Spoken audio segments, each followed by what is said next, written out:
په دې کې یو داسې شپه ده چې د هغې شپې په باره کې د دغې یوې شپې په باره کې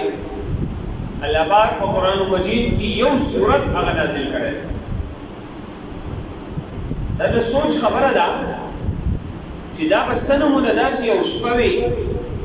چې د هغې په باره کې پوره یو سورت هغه نازلېږي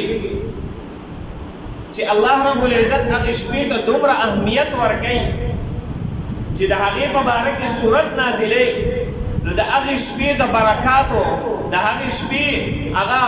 د کرامتونو د هغې شپې د فضیلتونو به څه حال وي چې د هغې په باره کې الله پاک پوره یو سورت هغه نازلېږي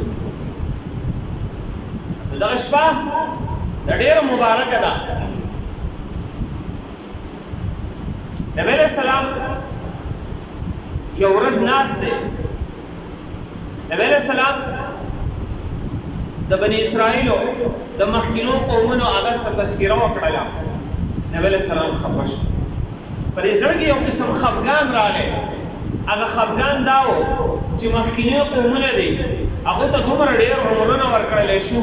په هغو عمرونو کې هغو ډېر عبادتونه کړي وو لہذا هغه خلکو ته چې دی دومره عمرونه دومره عبادتونه زما د امت هغه اوسطن عمر شپېته کاله دی مخکینو امتونو ته چاته 500 کاله چاته 1000 کاله عمر هغه ورکړلی شوی و زما د امت په هغه څه کېږي دا خو شپېته کاله عمر دی دوی به په دې کې څنګه د ځان لپاره د جنت هغه اوچتې مرتبې هغه تلاش کوي نبی علیه السلام خفه ناست دی الله رب العزت د طرف نه د نبی علیه السلام دغه خفګان هغه برداشت نه کړلی شو الله هغه د نبی علیه السلام خفګان هغه برداشت نه کړو په الله چې دی نه هغه په نبی علیه السلام باندې د دغې شپې نزول وکړو دغه شپه هغه ده چې د زرو میاشتو نه د دې عبادت هغه غوره دی بل روایت کې راځي نبی علیه السلام یو ورځ د بني اسرائیلو د یو کس تذکره وکړله هغه کس چې دی نه 80 کاله هغه کس 80 کاله جهاد د الله په لاره کې هغه کړی و صحابه کرام ناست دي صحابه کرام هغه کس ته هغه وبسکېدل چې کاش مونږ ته هم دومره عمر راکړلی شوی وی مونږ هم د الله په لاره کې دومره چې دی هغه جهادونه کړی وی دومره عبادت یې کړی وی الله رب العزت دغه شپه هغه نازله کړه د امت هغه خفګان هم نه برداشت کوي بل روایت کې راځي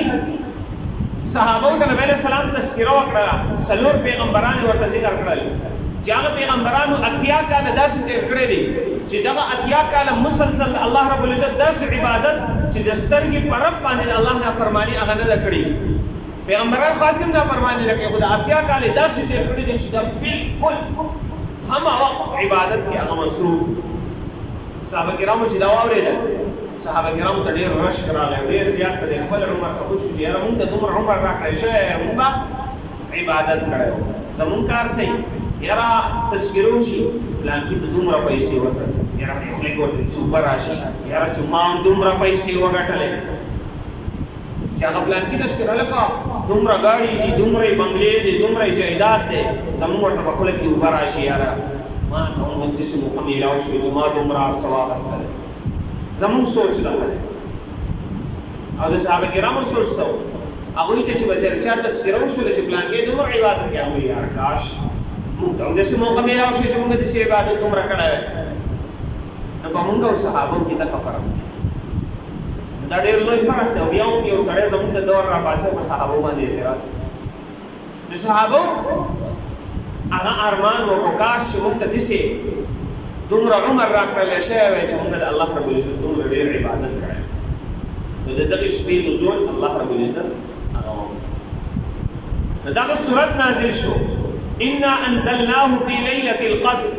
بشکه موږ دغه قرآن مجید دا په ليله القدر کې هغه نازل کړی دی د ليله القدر د ټولو نه اولنۍ فضیلت دا دی چې په دې کې د قرآن مجید هغه نزول شوی دی قرآن مجید دا هغه کتاب دی چې دا چا د خپلې سینې سره ولګو څنګه چې قرآن مجید د هغه اعلی علیین نه راغلی دی څنګه چې قرآن مجید دا د الله رب العزت کلام هم دی دا د الله رب العزت هغه خبرې دی د الله رب العزت هغه کتاب دی څنګه چې الله رب العزت اوچت دی دغه رنګې د الله رب العزت هغه خبرې هغه هم عمده دي اعلی دي خو دغه خبرې دا چې د دې نسبت د چا سره راغلی دی هغه د ځان سره هغه اوچت کړی دی هغه داسې مرتبو ته رسولی دی چې هغه مرتبو ته بل څوک هغه نه رسېږي. جبرئیل علیه السلام نسبت راغلی دی، د هغه مرتبه اوچته شوې ده. دغه رنګې د دې نسبت راغی، د رمضان المبارک نسبت راغی، د رمضان مرتبه هغه اوچته شوله. خصوصا د دغه لیلة القدر نسبت د قرآن سره راغی چې قرآن دا په دې لیلة القدر کې نازل شوی دی. د لیلة القدر فضیلت چې دی نو د عامو شپو نه هغه سیوا شو. د دې فضیلت د عامو شپو په شانتې نه دی. دا عامه شپه هغه مه ګڼئ، ځکه په دې کې نزول چې دی نو د هغه کتاب شوی دی چې هغه اوچت کتاب دی. د هغې نه وجې نه د دې لیلة القدر فضیلت هغه هم ډېر اوچت شوی دی. لیلة القدر دا هغه شپه ده چې په دې کې قرآن نازل شوی دی. د اعلی علیین نه، د لوح محفوظ نه اعلی علیین ته دوه نزوله دي د دې. بیا په 30 کاله کې په نبي علیه السلام باندې لږ لږ هغه نازل شوی او یکدم د لوح محفوظ نه اعلی علیین ته په یوه شپه کې په لیلة القدر کې نازل شوی. وما ادراک ما لیلة القدر. او اے مخاطبہ، اے اوریدن کیا، تا تا سبت دا لیلة القدر سشپا دا. دی فضیلت تا تا سمعلوم دے چی دا سقسم شپا دا. لیلة القدر خیر من 1000 شهر. لیلة القدر دا دا زر شپونا اگا غور شپا دا. زر شپی او سڑا عبادت وکی تقریبا 83 کاله دا دین رازی. زر شپې او سړی عبادت وکړي د دې نه غوره شپه چې دی نه هغه د لیلة القدر ده چې په دغه یوه شپه کې عبادت وکړو دا داسې دی لکه زر شپې د عبادت بلکې د دې نه هم زیات.